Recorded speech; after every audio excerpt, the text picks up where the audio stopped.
और डिले नहीं करना है। हाँ, ये क्लास हमारी शुरू हो गई, आकांक्षा भी आ गई, लगभग सारे लोग आ गए हैं, जहाँ तक मुझे लग रहा है सारे लोग आ गए हैं। लेकिन वीडियो को लाइक कर दीजिए। सारे लोग, इतने लोग दिख रहे हैं लाइव, लेकिन लाइक कोई नहीं किया है। ठीक है, तो क्लास को शुरू किया जाए। हाँ, तो क्लास की शुरुआत करते हैं। जैसा कि आज आप सभी लोगों को पता है कि हम लोग SBI क्लर्क 2020 में आए हुए क्वेश्चंस का डिस्कशन करने वाले हैं। क्वेश्चंस थोड़े बड़े हैं, तो हो सकता है कि आपको थोड़ी दिक्कत हो इन्हें समझने में, लेकिन घबराइएगा नहीं, इसे धीरे धीरे हम लोग सीख लेंगे आज की क्लास में। ये कम से कम इतना आइडिया तो हमें लग ही जाएगा ना कि आखिर मयूर, जय हिंद, हमें इतना आइडिया तो लग ही जाएगा कि किस टाइप के क्वेश्चंस आते हैं और उन्हें सॉल्व करने के लिए क्या क्या हमें सीखने की ज़रूरत है। गुड इवनिंग अर्चना, मोहन, आप सभी लोगों को गुड इवनिंग। क्लास की शुरुआत करते हैं समय को वेस्ट किए बगैर। थोड़ा ध्यान से पढ़ना पड़ेगा आज आप लोगों को, और इसमें वही पैसेज एंड क्लोज टेस्ट को छोड़ करके जो भी चीज़ें इंक्लूड की जा सकती थी मैंने कर ली, क्योंकि नॉर्मल बोर्ड पे उससे एडजस्ट कर पाना थोड़ा मुश्किल है। पूरा बोर्ड ही स्क्रीन में दिखेगा, मैं ही नहीं दिखाई दूंगा। तो आइए शुरुआत करते हैं इसकी क्वेश्चन नंबर 1 से। तो ये रहा क्वेश्चन नंबर 1।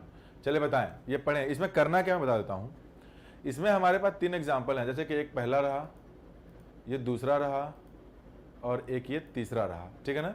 ये जो देखेंगे आपको ऊपर लिखा हुआ है एस्केलेट, दूसरे में लिखा हुआ है वेग, और तीसरे पहले में लिखा हुआ है क्या, होस्टाइल। इसमें करना क्या है कि ये एक जो बोल्ड में लिखा हुआ वर्ड है होस्टाइल, इसके नीचे देखिए 3 सेंटेंसेस दिए हैं। Sentence 1, he made hostile efficiency a key part of his budget plan. Good evening Nitya, good evening. मैं बहुत अच्छा हूँ और उम्मीद कर रहा हूँ आप भी अच्छी होंगी, आप सभी लोग इवन अच्छे होंगे। तो यहाँ पे जरा देखें ध्यान से इसे। दूसरा दिया हुआ है, there has been a hostile reaction to the government's proposed tax increase. अगला है, the security forces exercised great restraint by not responding to hostile attacks and threats. इसमें है क्या, आप देखेंगे कि तीनों सेंटेंस में होस्टाइल को यूज किया गया है। मैं ये समझा रहा हूँ कि आखिर इसमें क्या, डायरेक्शन लिखते बिना मतलब समय बर्बाद होता, तो मैं खुद ही समझा देता हूँ कि होस्टाइल जो यूज किया गया है ये 3 वर्ड में यूज किया गया है। इसके नीचे 3 सेंटेंसेज में नीचे 3 दिया है कि होस्टाइल का सही यूज किसमें है, only 1, both 1 and 2, both 2 and 3, और आगे दिया हुआ है ओनली 3, या फिर तीनों में जो यूज हुआ है वो सही है। मतलब उम्मीद है कि समझ गए होंगे कि होस्टाइल को यूज किया गया है, बताना है कौन सा सही है। नीचे ABCDE में से कोई एक चूज करना है। तो आपका समय शुरू होता है अब। सॉल्व करिए इसे, बताइए ये सही है या गलत। तब तक मैं आपके कमेंट्स देख लूं। हाँ, he made hostile efficiency a key part of his budget plan. There has been a hostile reaction to the government's proposed tax increase. The security forces exercised great restraint by not responding to hostile attacks and threats. इसमें क्या करना है जरा बताएं।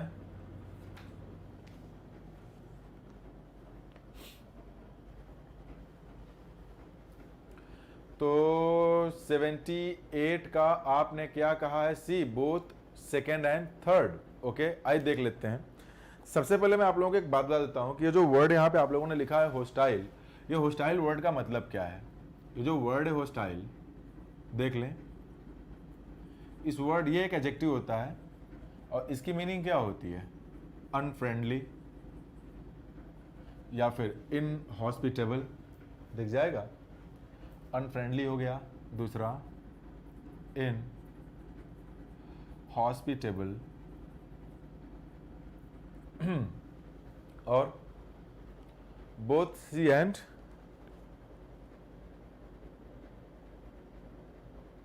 ठीक है। मतलब कि जो एडवर्स इफेक्ट होते हैं, नेगेटिव होती हैं, होस्टाइल का मतलब वही है आपका, जो फ्रेंडली ना हो। इनहॉस्पिटेबल का मतलब भी वही है, जो चीज़ें आपके लिए हॉस्पिटेबल ना हो, हॉस्पिटैलिटी जिसमें ना दिखा पाए आप। तो यहाँ पे देखिए दिया है कि ही मेड होस्टाइल एफिशिएंसी। अगर बात एफिशिएंसी की हो रही है तो एफिशिएंसी में ये दोनों मीनिंग तो आपके बेकार हो जाएंगी, यानी कि जो ऑप्शन नंबर 1 है वो हो नहीं सकता। तो सबसे पहली चीज करना क्या है, जिनमें जिनमें ऑप्शन 1 है उसको हटा देना है। यानी कि जो एग्जाम्पल नंबर ए दिया है, ए में 1 है, हो नहीं सकता, बी में 1 है, हो नहीं सकता। बच गया आपका सी और डी। ई इसलिए नहीं हो सकता क्योंकि ऑल ऑफ दिस सही हो नहीं सकता, क्योंकि पहला वाला पार्ट ही गलत हो गया इसमें। अब हमें इसमें क्या करना है, चेक करना है। There has been a hostile reaction. अब होता क्या है कि होस्टाइल को अगर आप किसी सिचुएशन के साथ लेकर के जाते हैं, होस्टाइल को अगर आप अगर कोई सिचुएशन आपकी होस्टाइल है, ऐसे समझिए होस्टाइल सिचुएशन है या फिर होस्टाइल कंडीशन है, इस तरह की कोई सिचुएशन आपके सामने आती है, तो इसमें होता क्या है, इसका ये मतलब होता है कि वो सिचुएशन आपके लिए नेगेटिव है और वो आपके काम को डिफिकल्ट बना देती है ताकि जो आप अचीव करना चाहते हो अचीव ना कर पाए। तो इसमें जो दूसरे वाले पार्ट में दिया है, there has been a hostile reaction, तो रिएक्शन तो होस्टाइल हो सकता है, यानी वो पार्ट सही है। दूसरा, the security forces exercised great restraint by not responding to hostile attacks, तो होस्टाइल अटैक एंड थ्रेट्स दोनों हो सकते हैं, तो दूसरा और तीसरा दोनों सही है, यानी हम इसमें क्या चूज करेंगे, ऑप्शन नंबर सी। तो जिन लोगों ने भी ऑप्शन नंबर सी को चूज किया है बिल्कुल सही चूज किया है। अब हम आते हैं क्वेश्चन नंबर 2 पे। चलें, दूसरा बताएं क्या होगा। दूसरे में वही है, वेग वर्ड यूज किया गया है, आपको बताना है कि तीनों में वेग अगर यूज किया गया है तो तीनों में से सही कौन सा है। तीनों सही है, कोई एक सही है, जो भी हो उसका आंसर बताएं आप, पढ़ लें एक बार। तो time starts now, your time starts now, बताएं।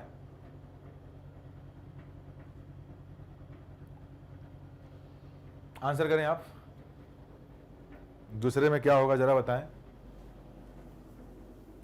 मैं थोड़ा स्क्रीन से हट जाता हूं जिससे कि पूरा देखने का मौका मिले आप लोगों को। क्या दिया है, द जजेस determined that the law was too vague to be fairly enforced. दूसरा है, the merger of these two companies would vogue the world's biggest accounting firm. तीसरा है, the president had a vogue reception in Ohio this morning. तो मैं थोड़ी help करता हूं आपकी। वोग वर्ड का मतलब होता है नॉट क्लियर। वो जो वर्ड है, ये भी एक, इसकी भी जो पार्ट ऑफ स्पीच है वो एक एडजेक्टिव ही है और इसका मतलब होता है नॉट क्लियर, जो चीज क्लियर ना हो, मतलब ट्रांसपेरेंट ना हो, समझ में ना आए। अब जरा बताएं क्या करना है इसमें। द जजेस determined that the law was too vogue to be fairly enforced, बताएं।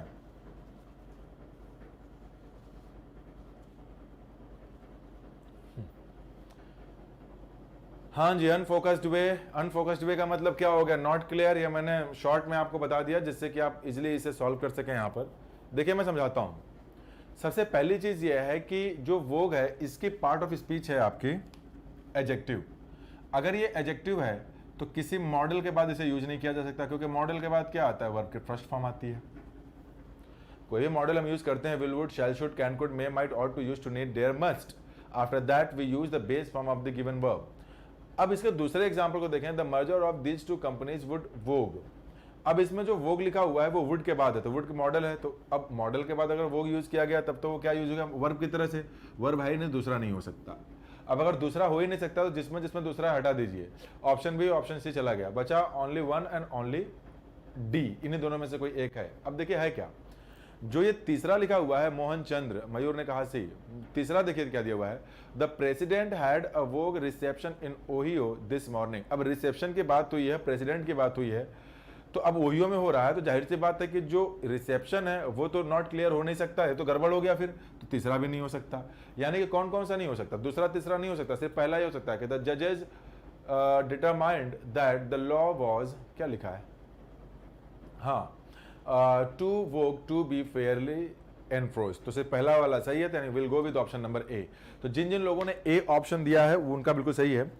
देखिए इसमें एक सीधी सी बात यह है कि जिनको इन वर्ड्स की मीनिंग पता होगी और जिनको ग्रामर पूरी अच्छी तरीके से, यानी जिनकी कॉम्प्रिहेंशन एबिलिटी बहुत अच्छी होगी वही इनको कर पाएंगे, जिनकी नहीं होगी वो नहीं कर पाएंगे। तो इसमें ग्रामर के जो कॉन्सेप्ट्स हैं उनको भी लेके चलना है, कॉम्प्रिहेंशन एबिलिटी भी लेके चलना है, सब कुछ जब सबका कोऑर्डिनेशन अच्छा होगा then only you will answer it correctly. So now let us talk about question number 3. हम लोगों के बैच में ये सेट कराए थे, किसी बैच में नहीं कराया हूं अभी तक। यार नीरज एक बात बताइए, 2019 में, मतलब उसके बाद जो 2020 आया उस समय तो लग गया लॉकडाउन, और 2019 या फिर या जनवरी फरवरी पढ़ाया हूं, तो मौका कब मिलेगा पढ़ाने को, 2020 का पेपर है। तो अभी तक ये मैं किसी बैच में नहीं पढ़ाया हूं, पहली बार पढ़ा रहा हूं। तीसरे का बताएं क्या होगा, मेरा सही था, वेरी गुड नित्या। आज का जो पेपर है ना वो कॉम्प्रिहेंशन बेस्ड ज़्यादा है, ग्रामर के रूल्स का जो है उसका कम यूज़ है। बताएं इसमें क्या किया आपने एस्केलेट के साथ, एस्केलेट का बताइए किसमें सही यूज़ हुआ है। ये आंसर आपको ही करना है क्योंकि सीखना तो आपको ही है। जब तक सीखेंगे नहीं तब तक काम कैसे होगा। समझ लीजिए, सीखिए। मान लीजिए कि बैंक के पेपर में बैठे हैं और आएंगे वहाँ पर, तो वैसे ही, ऐसा नहीं कि मैं अपने से कहानी बना के लाया हूँ। ये सारे क्वेश्चंस वही हैं जो कि आपके पेपर में, मतलब मेमोरी बेस्ड पेपर में आए हुए हैं। अरे सर क्वेश्चंस याद है मुझे, लेकिन यार ये नहीं बताया मैंने, ये पहली बार पढ़ा रहा हूँ, मुझे भी तो याद है, आपको याद है तो मेरे दोस्त, अगर आपको याद है तो मुझे भी याद है।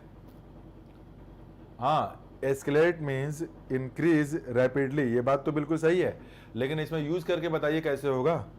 सिर्फ वर्ड मीनिंग याद करने से तो काम होगा नहीं। बताएं।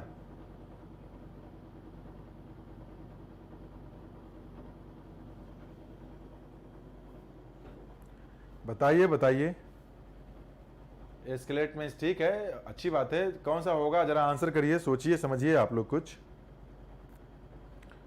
क्योंकि बिना इसके तो कुछ होने वाला है नहीं। मैं ही सब बता दूंगा तो आप क्या करेंगे। थोड़ा समय आप भी लीजिए। आइए, अब ये मीनिंग आप ही बताए थे जो मैंने लिखा है। हाँ मैंने बताया था, लेकिन यहां नहीं, दूसरा कोई क्वेश्चन रहा होगा वो। ऑप्शन डी इसने बताया आपने। ऑप्शन डी का मतलब क्या है? ओनली 3। किसने किया? ये नीरज यादव ने, महेंद्र ने भी कहा, अच्छा मोहन ने कहा। अब देखिए आखिर इसमें है क्या, क्या करना है। देखिए ये जो पहला पार्ट लिखा गया है जिसमें लिखा हुआ है कि the pedestrian was J walking when he escalate, तो ही लिखा हुआ है, तो वर्ब का जो लिखा हुआ है एस्केलेट बेस फॉर्म लिखा है, वो तो पहला एक एरर ये हो गया। दूसरा ये हो गया कि जहां वॉज है, पास्ट की बात हो रही है, तो वो प्रेजेंट हो नहीं सकता, तो पहला पार्ट तो गलत ही हो गया, कोई दिक्कत नहीं। दूसरे में आ जाइए। दूसरे में दिया हुआ है we have tried to escalate the most likely problems, यानी ये बोला गया कि हमने पूरी कोशिश की है कि जो मोस्ट लाइकली प्रॉब्लम्स उनको एस्केलेट किया जाए, बढ़ा दिया जाए। बट कब यूज करते हैं हम? अच्छा देखिए, मैं एक्सप्लेनेशन इसलिए कर रहा हूं क्योंकि आपके पेपर में कनेक्टर्स के भी कुछ क्वेश्चंस आते हैं, तो ये बट क्या है? कनेक्टर ही है। हिमांशु गुप्ता नमस्ते, लेट हो गया, कोई बात नहीं हिमांशु, आ जाइए, देर आए दुरुस्त आए। तो जो बट यूज किया गया है, बट क्यों यूज किया जाता है? बट इसलिए यूज किया जाता है ताकि हम क्या बता सकें? कॉन्ट्रास्ट को, अपोजिट रिजल्ट को बता सकें। तो अब उसमें हुआ क्या है कि एस्केलेट का मतलब है कि हम प्रॉब्लम को बढ़ा रहे हैं, तो प्रॉब्लम को बढ़ा रहे हैं तो आगे जो है कॉन्ट्रडिक्शन हो जा रहा है दोनों को। कॉन्सेप्ट का क्या हो जा रहा है सेंटेंसेस का, कि it's impossible to be prepared for every eventuality. Eventuality मतलब इवेंट हो गया, तो इन दोनों सेंटेंसेस का मैच नहीं हो पा रहा। या तो ऐसा होता कि जहां एस्केलेट लिखा है वहां पे कोई एक ऐसा वर्ड लिख देते जिससे कि हम लोग पूरी कोशिश की कि जो मोस्ट लाइकली प्रॉब्लम्स उनको कम किया जाए, लेकिन ये हमेशा जरूरी नहीं होता है कि हम हर एक इवेंचुअलिटी के लिए रेडी हों तब सही होता। यानी कि जो एस्केलेट वर्ड है वो ग्रामेटिकली वहां सही है, लेकिन मीनिंगफुली जो है गलत हो जा रहा है, उसे कोई मतलब ही नहीं निकल रही है। तो सिर्फ क्या बच जाता है आपका? Option number 3। तो पहला गलत, दूसरा गलत। तीसरा देखिए, the decision to escalate human involvement has been made in the hopes of swift end to the hostilities। तो ये बिल्कुल सही है तीसरा। तो will go with option number good evening ultra. तो इसमें क्या होगा? ओनली 3, यानी ऑप्शन नंबर डी। तो ये भी हो गया। अब हम आते हैं आगे, कॉन्सेंट्रेशन की रिक्वायरमेंट है। अभी जरा देखते हैं कि ये क्या है। ये मैंने शीट रखा हुआ है इसका, इसके जो डायरेक्शन दिया हुआ है, हाँ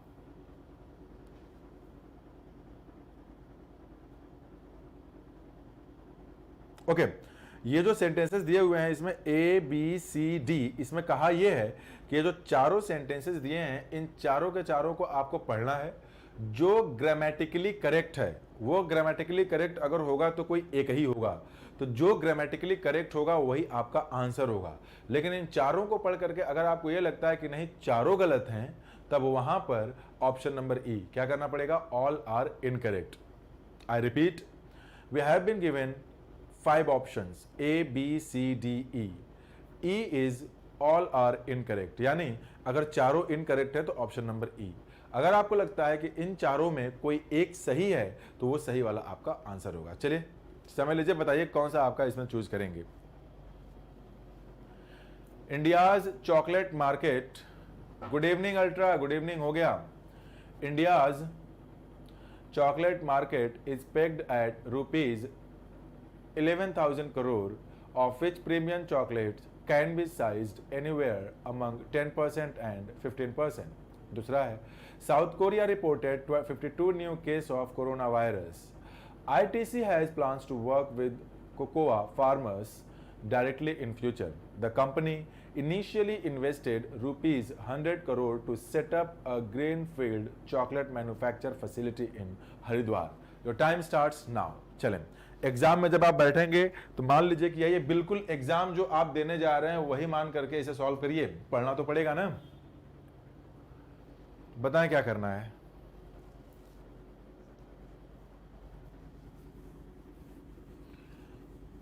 बैंक दीवाना बना दे। जितने रूल वाले रहेंगे उनका दिमाग आज नहीं काम करेगा। आप लोगों को मैं 10 सेकंड और देता हूं, अगर आप बता पाते हैं तो ठीक है, अदरवाइज मैं फिर जो है कि आप लोगों को खुद ही एक्सप्लेन कर दूंगा इसे। और ज़्यादातर एग्जाम्पल्स मुझे खुद ही एक्सप्लेन करने पड़ेंगे, इतना मुझे पता है। चलें, option C is correct. Neeraj Yadav ने क्या किया? Option C. नीरज ने कहा कि ए में अमंग के प्लेस में बिटवीन होगा। चले मैं एक्सप्लेन करता हूं। एग्जाम्पल नंबर 4 पढ़ें आप लोग। इंडिया चॉकलेट, देखते हैं क्या है। आकांक्षा पांडे आ गई। India chocolate market is pegged at rupees 11,000 crore, of which premium chocolate can be sized anywhere among 10% and 15%। तो एक बात तो क्लियर है, जहां पे 10% एंड 50% लिखा है सिर्फ 2 है, और 2 के साथ हम अमंग का यूज नहीं करते। तो जहां अमंग लिखा है वहां बिटवीन होना चाहिए, तो ए तो गलत ही हो गया। आगे, south Korea reported 52 new cases. 52 means what? More than 1। तो केस जो नाउन है प्लूरल होना चाहिए, केस के प्लेस पर केसेस होना चाहिए, तो बी भी गलत हो गया। डी में आइए, the company initially invested rupees 100 crore to set up a greenfield chocolate manufacturing facility. Facility एक नाउन है, उस नाउन को क्वालिफाई करने के लिए हमें एक एडजेक्टिव चाहिए, न कि एक नाउन चाहिए। तो मैन्युफैक्चर नाउन है तो उसे बनाइए present participle, and present participle means what? The ING form of the verb. तो यहां पर ये क्या हो जाएगा? In place of manufacture that should be manufacturing. तो यानी कि डी भी गलत है। तो सही क्या है? ITC has plans to work with cocoa farmers directly in future। तो ऑप्शन नंबर सी सही ऑप्शन होगा इसका। तो जो सही आपको आंसर जो चूज करना था वो होगा ऑप्शन नंबर सी। गलत वाला नहीं बताना था, सही वाला बताना था। अब हम आते हैं नेक्स्ट एग्जांपल पे। ये रहा अगला एग्जांपल। इसमें भी वही काम करना है। 5 sentences are given to you, you have to go through them. If A B C and D, इन चारों में से कोई एक सही है, that will be your answer. And if you think all of them are incorrect, you will choose option number E, all are incorrect. चलें ठीक है। इसमें बताएं क्या होगा? Ratnakar bank was renamed as RBL bank by the government. अच्छा, अब manufactured क्यों नहीं होगा? मैन्युफैक्चर्ड इसलिए नहीं होगा उसमें क्योंकि वो जो फैसिलिटी की बात हो रही है, मतलब ऑर्गेनाइजेशन, वो ऑर्गेनाइजेशन ही मैन्युफैक्चर करने का काम करेगा। मैन्युफैक्चर्ड फैसिलिटी का मतलब ये हो गया कि जो ऑर्गेनाइजेशन है उसको मैन्युफैक्चर्ड कर दिया गया। तो इस सेंटेंस में एक्टिव मीनिंग चाहिए थी, पैसिव मीनिंग नहीं चाहिए थी। तो जब एक्टिव मीनिंग यूज करना होता है तो प्रेजेंट पार्टिसिपल यूज करते हैं, जब पैसिव मीनिंग यूज करना होता है तो पास्ट पार्टिसिपल। सर हैज के साथ तो थर्ड फॉर्म का यूज होगा ना, तो किसमें यूज किया गया है? हैज। बिल्कुल सही बात है, हैज के। अरे तो आकांक्षा पांडे, हैज जब हेल्पिंग वर्ब होगा तब ना हम थर्ड फॉर्म यूज करेंगे। आइए दोबारा उसी पे आते हैं। आप अगर ये बता रही हैं ITC वाला हैज प्लान्स, तो वहां का जो हैज वो पोजीशन शो कर रहा है। The use of has in option number 3 is not a helping verb, that is the main verb. And plans क्या है आपका? वो नाउन है जो कि ऑब्जेक्ट की तरह ट्रीट हुआ है। ओके अल्ट्रा, मोहन ने कुछ बताया। देखिए ए गलत है, क्यों? क्योंकि वॉज के बाद जो रीनेम लिखा गया है वो रीनेम्ड होना चाहिए, पैसिव वॉइस।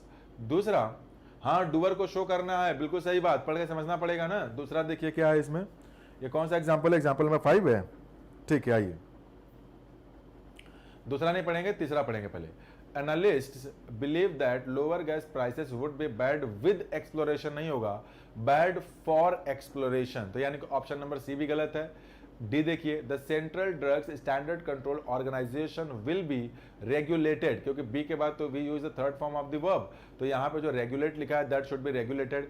यानी कि ए गलत है, सी गलत है, डी गलत है। जरा बी पढ़ते हैं। The government aspects, subject verb agreement बिल्कुल सही है। आगे ऑल द मर्जर्स, अच्छा मर्जर्स की बात हो गई है, और पब्लिक सेक्टर बैंक्स ठीक है, which were announced in 2019 to become effective from April 1। बिल्कुल सही स्टेटमेंट है ये। तो इसका जो सही ऑप्शन होगा वो क्या होगा, आपका ऑप्शन नंबर बी होगा। Option number B, will go with option number B, बिल्कुल सही है, ठीक है ना। चलें आगे आइए। अब हम आते हैं एग्जाम्पल नंबर 6 में। इसमें भी वही काम करना है, पढ़िए और बताइए। एक बार आप लोग इसे चेक कर लीजिए, 30 सेकंड का समय दे रहा हूं मैं। Mahindra renewables will sell its entire stake in 3 subsidiaries to CLP India, a part of Hong Kong-based CLP Group, as nearly rupees 340 crore। अच्छा, ये अल्ट्रा कुछ लिख रहे हैं, ये रेगुलेटिंग लिख रहे हैं क्या डी में, जरा चेक कर लेते हैं भैया उसे भी। The central drug standard control organisation will be regulated, हाँ बिल्कुल सही बोला, sorry, medical standard control organisation will be regulated, हाँ रेगुलेटिंग होनी चाहिए या फिर विल रेगुलेट होना चाहिए। इसका रीजन ये है क्योंकि सेंटेंस पैसिव में नहीं एक्टिव में चाहिए। कुल मिला जुला करके फर्स्ट फॉर्म यहाँ गलत है, या तो बी को हटा दीजिए या फिर इसको कॉन्टिन्यूअस में, will be regulating. Thank you ultra, मैंने ध्यान नहीं दिया था वहां। आगे आइए 6 में बताइए। 6 में महिंद्रा रिन्यूएबल्स, एक रहा पहला, 6 का बताएं क्या होगा। टाइम काफी दे दिया मैंने आप लोगों को, अब मैं इसे एक्सप्लेन करूंगा।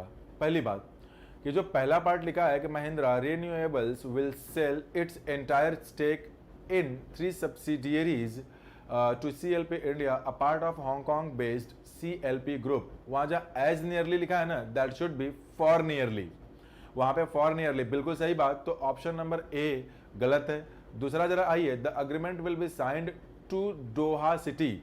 अब सिटी क्या है, वो एक एरिया है, and if we are talking about an area we don't use preposition to in place, we use in, तो होना चाहिए था इन दोहा सिटी, तो दूसरा भी गलत हो गया।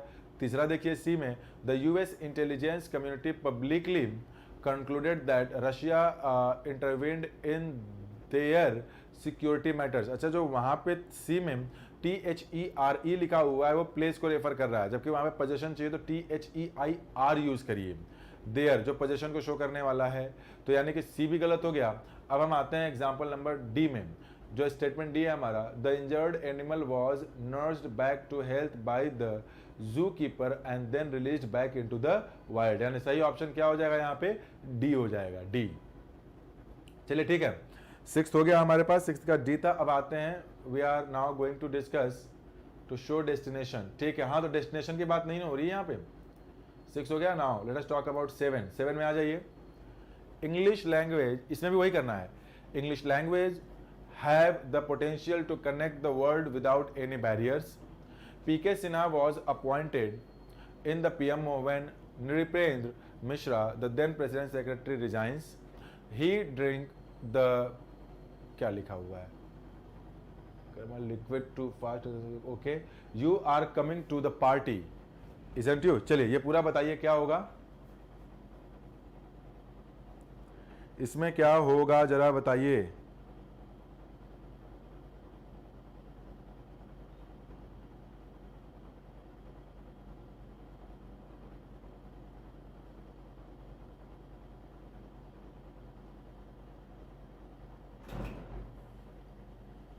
हाँ बताइए बताइए बताइए।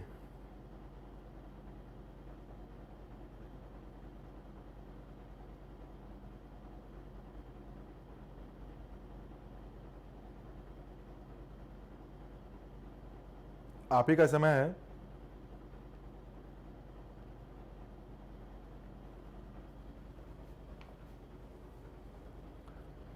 हाँ आइए चेक करते हैं। ये जो पहला दिया हुआ है ए, इंग्लिश लैंग्वेज सिंगुलर सब्जेक्ट है, इसलिए हैव ना यूज होकर के हैज होगा, तो पहला गलत।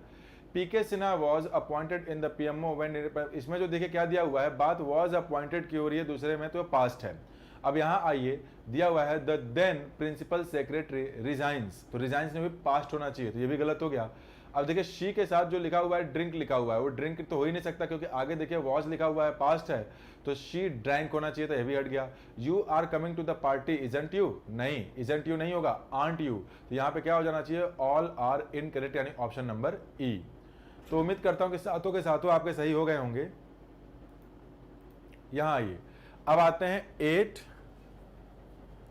हाँ, ये भी वैसा ही है जैसा अभी हम लोगों ने किया है, उसी टाइप का एग्जाम्पल इसमें भी करना है प्रैक्टिस हमें।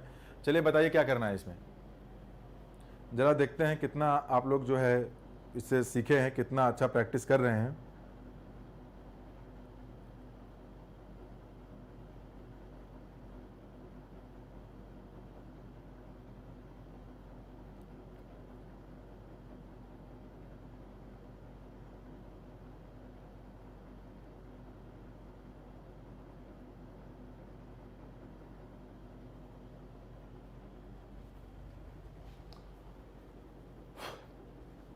रिजाइन, हाँ जी बिल्कुल सही बात।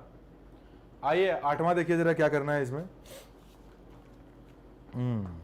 Example number 8, Tamil Nadu is likely to get 3 textile parks and a technology research centre under schemes that the union ministry of textiles is formulating. एक पार्ट तो ये है। दूसरा देखिए, वॉट इज द यूजेज, तो जो पार्ट बी लिखा हुआ है वॉट इज द यूजेज, उसमें अगर इज लग गया तो या तो यूज लिखिए, यूजेज लग गया तो आर लिखिए, तो यानी पार्ट बी गलत। You have brushed your teeth today, interrogative sentence है तो हेल्पिंग वर्ब पहले होना चाहिए, सब्जेक्ट बाद में, तो उल्टा हो गया, फिर ये भी गलत। राहुल हैड बेयरली नथिंग, देखिए बेयरली का मतलब होता है ऑलमोस्ट नॉट, तो बेयरली भी खुद ही नेगेटिव वर्ड है और नेगेटिव के साथ नेगेटिव डबल नेगेटिव का रॉन्ग एरर हो जाएगा, तो नथिंग ना लिख करके अगर उसे आप एनीथिंग कर दें तो सही हो जाएगा, यानी जो इसमें सही ऑप्शन होगा वो सिर्फ 8वें का ए ही है। चलिए बहुत बढ़िया, बहुत अच्छा आंसर किया आप लोगों ने, बहुत तेज आप लोग आंसर कर रहे हैं, अच्छा लगा मुझे देख करके। अब हम बढ़ते हैं थोड़ा आगे नेक्स्ट एग्जाम्पल पे। नेक्स्ट है आपका 9 और 10। अभी देखो मैं बता देता हूं, अब जो एग्जाम्पल्स हमारे सामने आने वाले हैं उसमें करना क्या है। आप देखेंगे कि इसमें जो है कि 4 ऑप्शन दिए हुए हैं, ए बी, हाँ ए सही है, ए बी सी डी। देखेंगे कि ए वाले में लिखा हुआ है एक वर्ड बैलेंस्ड, उसे मैंने रेड कलर चेंज कर दिया है। बी में लिखा है स्ट्रेंथ, उसका कलर चेंज कर दिया है। सी में लिखा हुआ है अपोनेंट, उसका कलर चेंज किया है। और डी में लिखा है साइड। यानी कि आपको ये बताना है कि ये जो चारों वर्ड लिखे हैं या तो ये मिस स्पेल्ड होंगे, स्पेलिंग का एरर होगा, या फिर वो जो वर्ड है उनका टेंस वगैरह गलत होगा, मतलब कुछ ना कुछ ग्रामेटिकल एरर होगा। तो अब आप बताइए कि इन चारों में से अगर कोई जो गड़बड़ है उसी को चूज करना है इसमें से, तो चूज करके बताइए क्या होगा। सिर्फ यही चारों वर्ड जो बोल्ड में लिखे हैं बस उन्हीं को देखना है, ज्यादा बहुत दिमाग नहीं लगाना है, आसान है। अब भैया पेपर में तो आया ही है, बताइए।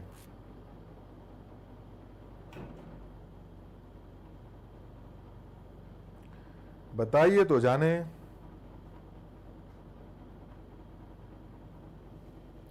आठवां नहीं 9वां चल रहा है अब, आइए मैं बताता हूं।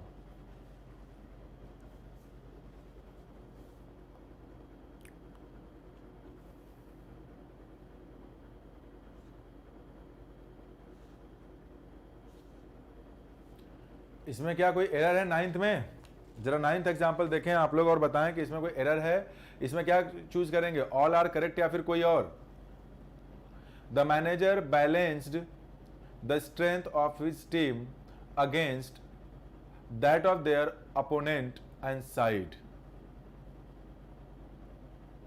सी, अपोनेंट की स्पेलिंग गलत है क्या?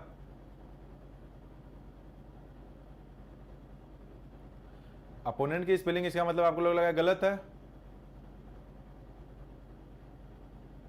वैसे गलत क्या है? मुझे तो सारा सही लग रहा है इसमें। 9 में मुझे तो लग रहा है कोई एरर नहीं है, बैलेंस की स्पेलिंग भी सही है, स्ट्रेंथ की स्पेलिंग भी सही है, अपोनेंट की स्पेलिंग भी सही है, साइड की स्पेलिंग सब तो सही है। गलत क्या है इसमें? कुछ गलत हो तो बताएं। नो एरर है ना? नित्या, नीरज, मयूर, अर्चना, एक बार फिर से जरा आप लोग अपने अपने आंसर्स को चेक करिए और जरा बताएं अपोनेंट्स। अच्छा, तो ऐसा भी तो हो सकता है ना, दैट ऑफ देयर अपोनेंट का मतलब क्या हो गया? जो मैनेजर है, मैनेजर का अपोनेंट को उसकी टीम की बात हो रही हो, उसके टीम की बात हो सकती है ना। अपोनेंट्स तो जरूरी नहीं है वहां पे देयर अपोनेंट्स। यहां पे क्या बात हो रही है, the manager balanced his strength, तो स्ट्रेंथ हो गया क्या आपका, ऑफ हिज टीम। तो अब हिज टीम अगर वहां लिखा है तो देयर के बाद क्या हो जाएगा, देयर अपोनेंट की टीम भी तो हो सकता है ना, वहां टीम का भी तो सेंस हो सकता है ना अपोनेंट में, तो अपोनेंट्स क्यों करेंगे। स्ट्रेंथ की जब बात चल रही है, स्ट्रेंथ ऑफ हिज टीम है, तो वहां पे भी क्या होना चाहिए, स्ट्रेंथ ऑफ देयर अपोनेंट की टीम होनी चाहिए। चलिए आगे आइए एग्जांपल नंबर 10 में, 10 में आ जाइए। 10 में क्या करना है, कौन सा एरर है। One evening Rohan prepared a nice supper and put it on low heat in the oven to keep it tepid while his wife dressed. क्या होगा इसमें बताएं एग्जाम्पल नंबर 10 में। एग्जाम्पल नंबर 10 का आंसर करें आप लोग, इससे आसान तो कुछ हो नहीं सकता।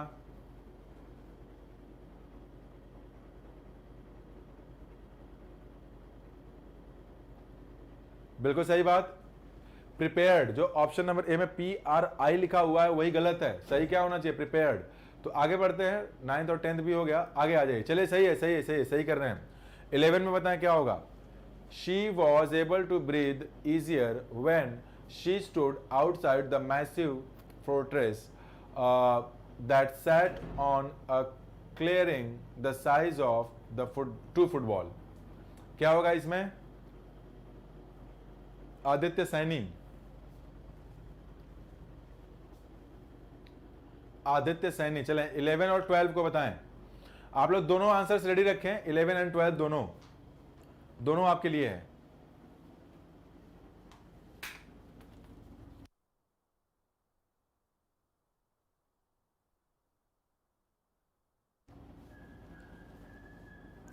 इलेवन एंड 12 दोनों आंसर्स आपको देने हैं, दोनों आंसर्स आपको देने हैं।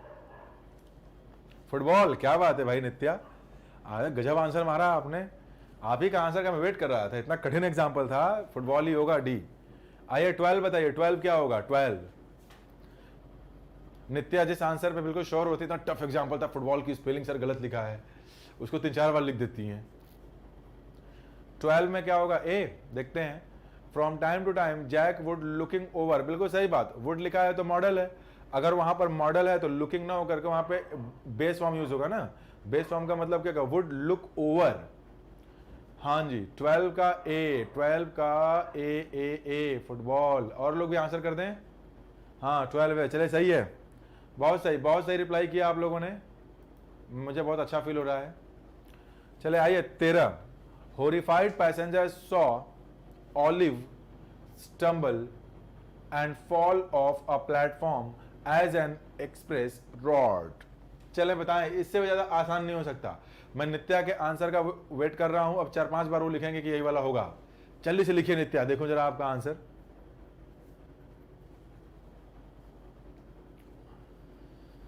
हाँ,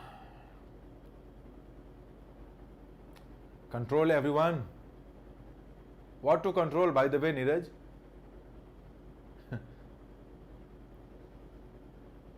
लुक ओवर हो गया, हो गया, लुक ओवर हो गया, Akanksha. Now I am talking about example number 13। 13 में क्या होगा, 13 का सी में क्या होगा, सही बताइए नीरज। फॉल ऑफ तो कुछ होता नहीं है, ओ एफ और डबल एफ होना चाहिए, फॉल और इतनी बार एफ नहीं होता है, 2 ही बार लिखना है। Fall off, O double, separation को शो करते हैं, फॉल के साथ ओ डबल एफ लगाते हैं जब हम, तो इसका मतलब होता है किसी चीज का, कहीं से कोई चीज का सेपरेट हो जाना। सर जो लिखने में इजी होता है वो जल्दी टाइप हो जाता है और आपके पास चला जाता है, वो ठीक है, कोई बात नहीं, थैंक यू बताने के लिए। तो ये इस टाइप के एग्जाम्पल ओवर। अब आते हैं अगले टाइप के एग्जाम्पल पे। ये देखिए इसमें क्या करना है, सेंटेंस रीअरेंजमेंट है। ये जिस टाइप का एग्जाम्पल आया है ना, ये 2000 कहाँ गया शीट, है ना, ये आपके SBI में आया है। नहीं, जनरली इतने छोटे छोटे एग्जाम्पल आपके आते हैं, NDA में आते हैं, या एयरफोर्स में आते हैं, या SSC के प्री लेवल में आते हैं, तो बैंक में भी है। देखिए मैं एक बात आपको बता दूं कि इस समय एग्जाम्स के पैटर्न इतने अनसर्टेन हैं, आप कोई चीज छोड़ ही नहीं सकते हैं। आपको करना ये है बस कि 0 लेवल से शुरू किया, जहां तक पढ़ सकते हैं सब पढ़ लें, कुछ ना छोड़ें, हर एक पैटर्न को देखें। तो बताइए क्या होगा इसमें। हाँ नित्या हो गया, और 2-3 बार मार दीजिए आंसर जरा। नित्या जी 2-3 बार और लिख दीजिए फॉलो अप, ताकि और 2-4 लोग का आंसर आ जाए। अब आइए आप लोग एग्जाम्पल नंबर 14 पे। अब आप लोगों को आना है एग्जाम्पल नंबर 14 पे। नाउ एग्जाम्पल नंबर 14 का सी, 14 का सी किसने लिखा भैया? मयूर। चलिए आइए मैं समझाता हूं आपको, चेक करते हैं क्या है एलिमिनेशन मेथड से। क्या दिया हुआ है? द मर्जर ऑफ भारतीय इंफ्राटेल। अब देखिए जब मर्जर की बात हुई है तो कम से कम 2 चीजें तो होंगी ही। तो जब भारतीय इंफ्राटेल है तो कोई दूसरी कंपनी भी कहीं ना कहीं तो होगी। तो दूसरी कंपनी कहां दिया हुआ है? द मर्जर ऑफ भारतीय इंफ्राटेल, तो कोई दूसरी कंपनी एंड से ही जुड़ेगा। तो एंड वाला पार्ट किसमें दिया हुआ है? And Indus towers. यानी कि एक बात तो तय है कि बाकी सीक्वेंस क्या बनेगा हमको नहीं पता, लेकिन ए के बाद सी आएगा। तो ए के बाद सी देख लीजिए किसमें है। ए के बाद सी आपका ए में नहीं है, ए के बाद सी आपका बी में नहीं है, ए के बाद जो है सी आपका डी में नहीं है। तो क्या बच गया? ए के बाद सी सिर्फ सी में दिख रहा है, तो वही ऑप्शन होगा, बाकी देखने की जरूरत नहीं। डन, आसान था। आ जाइए आगे देखते हैं जरा क्या लिखा नित्या ने भाई। सर अभी भी तो 2 टाइम्स भेजा है, अब नहीं नोटिस क्या किया? तो मैंने बोला नित्या ना और 3-4 बार भेजिए। चलिए इसमें आइए अब example number 15। Upcoming visit to India, the long awaited trade agreement during US president Donald Trump appears to be. Okay ठीक है, अब इसमें जरा चेक करते हैं ये कौन सा नंबर है? 15 है ना। तो एक बात समझ लेते हैं कि किससे किससे हमारा सेंटेंस शुरू नहीं हो सकता है 15 में। देखिए है क्या इसमें 15 की अगर बात की जाए तो इसमें है कुछ ऐसा कि जो ऑप्शन नंबर सी दिया हुआ है, ऑप्शन नंबर सी में दिया हुआ है ड्यूरिंग। तो ड्यूरिंग से तो सेंटेंस हमारा शुरू होगा नहीं। तो अगर ड्यूरिंग से शुरू नहीं होगा तो जिसमें जिसमें सी से शुरू हुआ है हटा दीजिए। तो यानी ऑप्शन नंबर सी तो कट गया, हो नहीं सकता। अब क्या बचा? आपका अपीयर्स वर्ब है तो डी से शुरू हो नहीं सकता, तो ऑप्शन नंबर डी भी कट गया, हटा दीजिए। अब क्या बचा आपका? ऑप्शन नंबर सी और अब यानी कि बचा आपके पास ए और बी, इन्हीं दोनों में से कोई एक होगा। यानी हमारे सेंटेंस की जो शुरुआत है ए और बी, या तो वो आपका डी से होगी या तो बी से होगी। तो बी देख लीजिए, the long awaited trade agreement, या फिर अपकमिंग विजिट टू इंडिया, दोनों में से कौन सा होगा?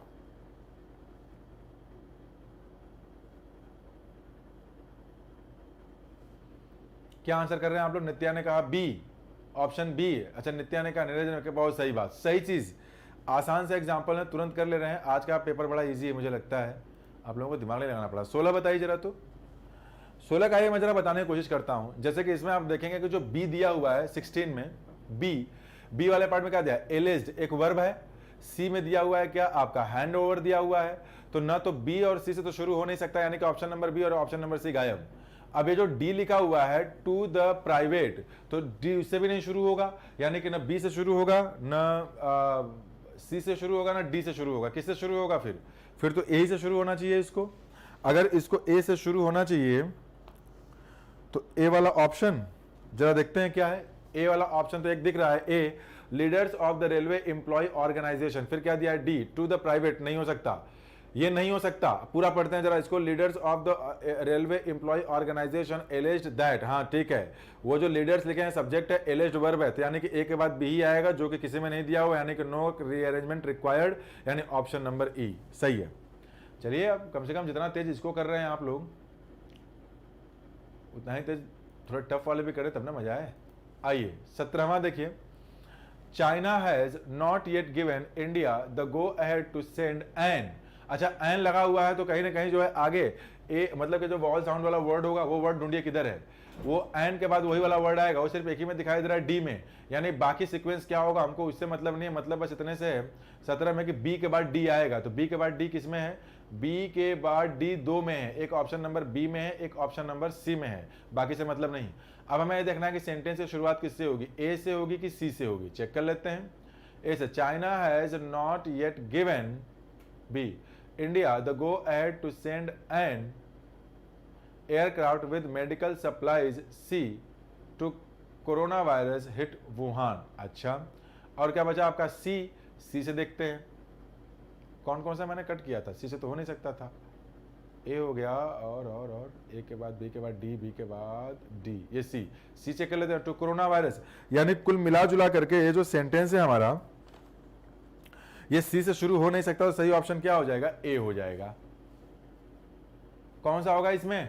17वें का नित्या ने लिखा है आई थिंक सबसे पहले, नहीं बी, नित्या ने लिखा, आकांक्षा ने लिखा और नीरज ने भी लिख दिया। अरे वाह, सबने लिख दिया है, बहुत सही बहुत सही। ऑप्शन नंबर बी ही होगा, ऑप्शन नंबर बी। चलिए पेपर तो आसान था, इसमें मजा नहीं आया।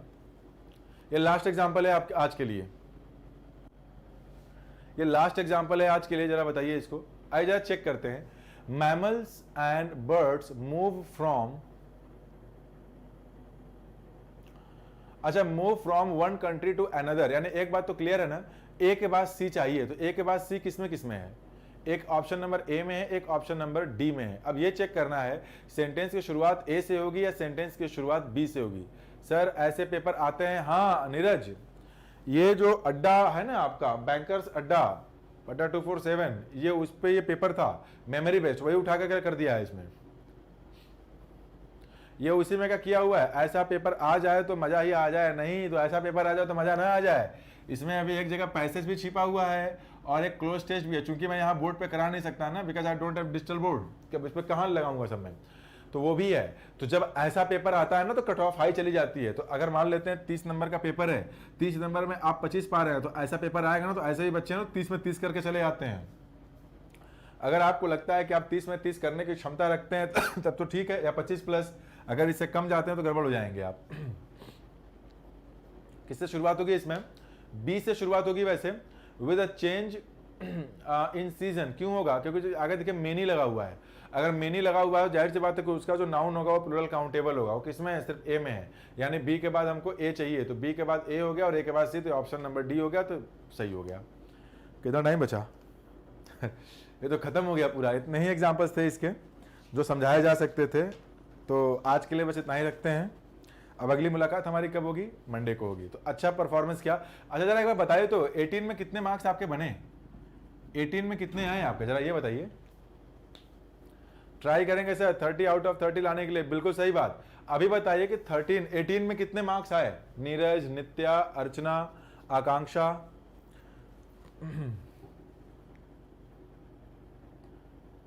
हाँ सर, ये भी सर कट ऑफ प्रॉब्लम हो जाती है, बिल्कुल सही बात। कोई बात नहीं, आप मेहनत करिए, ऐसे ही धीरे धीरे हम प्रैक्टिस करते रहेंगे। प्रैक्टिस करते करते करते एक समय ऐसा आएगा कि अच्छा खासा, अच्छा बहुत अच्छे Neeraj, 18 out of 18। What about others? Mayur Mishra 15। Mayur Mishra good job. Mayur Mishra के लिए अच्छा है, बिकॉज मयूर मिश्रा आप एयरफोर्स के लेवल से पढ़े हैं आप, तो आप में के 15 क्वेश्चंस भी सही होना अच्छा है। आकांक्षा आपका भी सही है, नित्या का कम सही है, थोड़ा बढ़ना चाहिए था। और ट्रूली बताए हैं सर, कोई बात नहीं, आकांक्षा सही है, 16 है ना, बिल्कुल सही है। और लोग बताएं, और लोग बताएं जल्दी से। 15 आए हैं नित्या, 15 नहीं मजा आ रहा है, कम से कम 16-17 होना चाहिए, कम हो गया। देखिए आप में से कुछ ऐसे हैं जिनका लेवल मैं जान रहा हूं, ऑनेस्टली सही है, ज्यादा होना चाहिए था। और ये वैसे आपका वो लेवल मैं जान रहा हूं, तो ऐसे पेपर में अब जितने लोग इसमें देख रहे हैं बैंक के, जो भी जितने भी बॉयज एंड गर्ल्स हैं, जो भी सुबह वाले बैच के हैं, जो सुबह वाले बैच के हैं, दोपहर वाले बैच के नहीं, क्योंकि सुबह वाले बैच को तो पढ़ाया है पूरा, वो इस बार नहीं पढ़े, लेकिन कोरोना के पहले का जो समय था उसमें तो पढ़े थे ना पूरा। उनका 18 में कुछ नहीं तो 16 प्लस तो होना ही चाहिए था। हालांकि 18 आउट ऑफ 18 होना चाहिए, लेकिन 16 प्लस इसलिए बोल रहा हूँ कि टाइम बाउंड अप्रोच पे करना है ना, तो सेंटेंस रीअरेंजमेंट तो इजी था, लेकिन वो जो 4 सेंटेंसेस चेक करने वाले थे वहाँ जल्दीबाजी में गलतियाँ हो सकती हैं कुछ, तो वही एक्यूरेसी मेंटेन रखते, 16 होना चाहिए था वैसे, 16-17। नित्या आपका भी, और मेहनत करें आप लोग, कोई बात नहीं, कोई बात नहीं, कोई बात नहीं। तो आज बस इतना ही रखते हैं, बहुत जल्दी कंप्लीट हो गया आज। अब आई केम लेट, नीरज सिंह, कोई बात नहीं नीरज, अब मिलेंगे हम लोग मंडे को। अच्छा मैं एक दिन गैप इसलिए ले लेता हूँ, अभी थोड़ा बहुत ज़्यादा दिन में काम हो गया है, बहुत पढ़ाना पड़ता है कई जगह। दूसरा ये कि वैक्सीनेशन के बाद से पता नहीं कि मुझे नींद बहुत आ रही है, दिन भर सिर्फ सोया रह रहा हूँ, क्लास भी ढंग से नहीं ले पा रहा, तो इस वजह से मैं कल की क्लास नहीं ले पाया। और आज भी लेने की मूड में तो नहीं था, थका हुआ था, थोड़ा नींद बहुत आ रही थी, लेकिन कहा कि आज नहीं लूंगा तो आप लोगों को फिर मज़ा नहीं आएगा, पढ़ चुके हैं आप। तो मुद्दा कहने का ये है कि अब क्लास लूंगा मैं आप लोगों का मंडे को। एक सेट कोई और प्रिपेयर कर लेता हूँ, पहले जो प्रीवियस ईयर में सारे आए हुए हैं, इसके बाद जो है मॉडल पेपर डिस्कस करूंगा मैं, ठीक है। आकांक्षा ने क्या लिखा है? सर का गिफ्ट बस उनकी क्लासेस और प्रैक्टिस हैं। नीरज जी बिल्कुल सही बात। नीरज कुछ दिए हैं क्या, कोई गिफ्ट? नहीं, आप क्लासेस कर लीजिए, बहुत यही सब है और कुछ नहीं मिलेगा। उड़ा दिए थे आप। अरे कहाँ उड़ाया था नित्या? मेरी एक बात बताइए, मैं क्लास में कहाँ उड़ाया? जब मैं किसी भी क्लास में बैंक में पढ़ाने जाता हूँ मैं, तो शुरू के 4 दिन 5 दिन जो बच्चे पढ़ने के लिए आते हैं, जो सीनियर सिटीजन थोड़े होते हैं, वो गलती आप लोगों की नहीं होती, जो सीनियर सिटीजन थोड़े होते हैं, जो कुछ नहीं तो कम से कम 15-15 साल से तैयारी किए रहते हैं। अच्छा, मैं खुल के इसलिए बोल रहा हूँ क्योंकि उन्हें कुछ पता तो होता नहीं है। वो आ करके सिखाना शुरू पहले ही कर देते हैं कि ये पढ़ाइए, वो मत पढ़ाइए। वो पहले ही आकर के पढ़ाना शुरू कर देते हैं, सर जी खाली पैसेज आता है, खाली पैसेज पढ़ाइए। सर जी सिर्फ क्लोज टेस्ट आता है, सिर्फ क्लोज टेस्ट पढ़ाइए। अब मुद्दा यह है कि बकैती करने वाले वो ज़्यादा होते हैं, थोड़ा अपने आप को सीनियर मानते हैं, वो हम मेरे सभी, वो अपने आप को मेरा भी गुरु मानते हैं। अब मेरे सामने ऑफलाइन क्लासेस में, चूंकि कोचिंग तो दूसरे की है, दूसरे की जब कोचिंग है, तो वहाँ मेरी मजबूरी बन जाती है कि अगर मैं आपको कॉन्सेप्ट से पढ़ाना शुरू कर दूंगा तो पता है फिर क्या, वही बच्चे बोलने लगते हैं बैंक का थोड़े पढ़ा रहे हैं, तो एसएससी का पढ़ा रहे, तो मत पढ़ो। जब तुम जाके बाहर हल्ला मचाना है कि बैंक का नहीं आता, ये नहीं होता, मैं नहीं पढ़ाता फिर, तो फिर मैं यही शुरू करता हूँ, लो पढ़ो, खूब पढ़ो। उनको लगता है कि उनको आ रहा है, लेकिन रियलिटी ये होती है कि वास्तव में उन्हें नहीं आता है। अब मैं थोड़ा समय लेना चाहता हूँ कि कम से कम 15 से 20 दिन का अगर मैं थोड़ा इनको इनके हिसाब से पढ़ा लूँगा, तब ये खुद ही बोलेंगे कि सर हमको वो चीज़ पढ़ाइए, क्योंकि दिक्कत समझ जाएंगे। लेकिन अब क्या कर सकें, आप लोगों का दुर्भाग्य ये रहा कि क्लासेस ढंग से चली नहीं, बाद में कोरोना लग गया, कोचिंग बंद हो गई। तो कुल मिला के मैं उड़ाता नहीं हूँ, लेकिन जब मैं ऑफलाइन क्लासेस पढ़ाने आता हूँ तो कुछ जो सीनियर सिटीजन होते हैं, जो 18-20 साल से तैयारी करते हैं, उनका होता नहीं है। और आपके भी गुरु वही होते हैं, आपके मार्गदर्शक जो होते हैं ना, सबसे बड़े मार्गदर्शक वही होते हैं जो 18-20 साल से वहाँ तैयारी कर रहे होते हैं। तो मेरी मजबूरी बन जाती है, मैं क्या करूं। नहीं तो मैनेजमेंट वाले कॉलर पकड़ लेते हैं कि क्या पढ़ा रहे हो, लड़का बता रहा है ये पढ़ाओ। तो हमको पता है गुरुजी कि आप सही पढ़ा रहे हैं, लेकिन जो लड़का बोले ना वही पढ़ाओ। मजबूरी है, 3 बातों को दिमाग में रखे रहिए, क्या कर सकते हैं। आप पढ़ना ही नहीं चाहते कुछ, तो ठीक है, फिर तब रखा जाए। हाँ मुझे पता है केडीपीओ, सर याद करिए हमारे बैच में जो केडीपीओ 37 to 40 वो शाम को 4 बजे वाला बैच था, मुझे याद है। उसमें आप उड़ा दिए थे सीनियर्स की वजह से, देन कोरोना। हाँ बिल्कुल सही बात है, नहीं मैं उड़ा दिया था कुछ दिनों के लिए, कुछ दिनों के लिए ही उड़ाया था। बाद में वो सीनियर सिटीजन को भी इस बात का 15-20 दिन में एहसास हो जाता कि नहीं उन्हें पूरा पढ़ना है, लेकिन 15-20 दिन क्लास चली पूरी, बाकी दूसरे सब्जेक्ट चल रहे थे। उसने 15-20 दिन के बाद कोरोना आ गया। चलिए अरे ठीक है, आइए ठीक है, चलिए आज के लिए